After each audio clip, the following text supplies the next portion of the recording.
This video is brought to you by ZestMoney. Visit zestmoney.in and avail instant loans to buy your favorite smartphone. It's an entirely digital process with high approval rates, seamless EMI payments, and even zero pre-closure charges. But the best part of all is the 0% interest on most merchants, and you don't even need a credit card or a credit score either. Last year, the P30 Lite was a pretty solid mid-range offering from Huawei that could compete with the likes of the Redmi Note 5 Pro, Asus Zenfone Max Pro M1, and still stand out amongst the crowd. Now, a year later, we have the P30 Lite that succeeds it.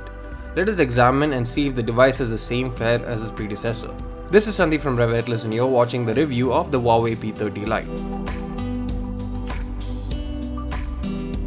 Design-wise, the P30 Lite is easily relatable to the P20 Lite.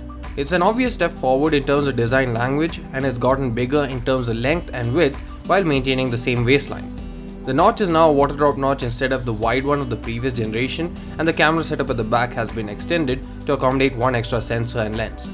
It retains a sleek body that's become better in terms of handling owing to the curved back, which makes it feel slimmer than the P20 Lite even at the same thickness. The variant we have here is called Peacock Blue and it involves blue and purple colors and varying shades of the color depending on the angle at which it reflects light. Looks really good in my opinion. The display is a 6.15-inch 1080p panel. It has good colors and sharpness. The IPS panel, however, does get a bit weak under bright direct sunlight where the brightness seems a bit less. Other than that, we appreciate the smaller notch which can be hidden as well, and the L1 wideband support that allows HD streaming of content over Netflix and Prime. The display doesn't have Corning Gorilla Glass, so it might be more prone to scratches, and since Huawei prefits a plastic screen protector onto a device as well, that could be a confirmation of our fears. The fingerprint scanner is a physical one, rear mounted, and is very fast and accurate. But there's a pretty substantial delay in terms of waking the phone up, and it even applies to the face unlock feature where it takes long to wake the phone up from sleep, but the recognition actually happens much faster. The face unlock is secure too and doesn't work with your eyes closed, but one eye still works, so Nick Fury would be pleased. Powering the P30 Lite is a Kirin 71012nm chipset, and Huawei has done a good job with optimization as the performance is noticeably smoother than previous devices that came with the chipset.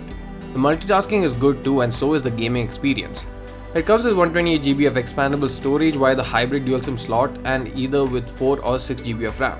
We have the 4GB variant for testing, and like we've observed even on EMUI versions of the past, the P30 Lite running on Android Pie with EMUI 9 also performs well and has good RAM management. The speaker setup is mono and bottom firing. It isn't very loud and quality is decent at best. There's an audio jack which does better at outputting audio, but even that fails to drive headphones with higher power rating well.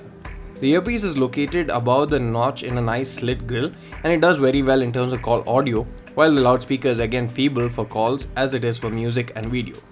The triple camera setup at the back consists of a 24MP f1.8 camera, an 8MP ultra-wide camera, and 2MP depth sensor with f2.4 aperture. The front-facing camera is a 32MP f2 unit, and like last year, Huawei seems to be sharing it across the board on P30 devices.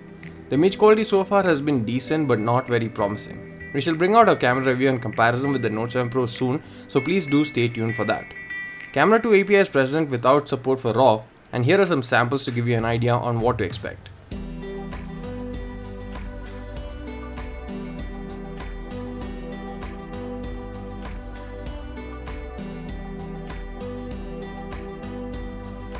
The larger footprint has also allowed Huawei to cram a larger 3340 mAh battery into the housing.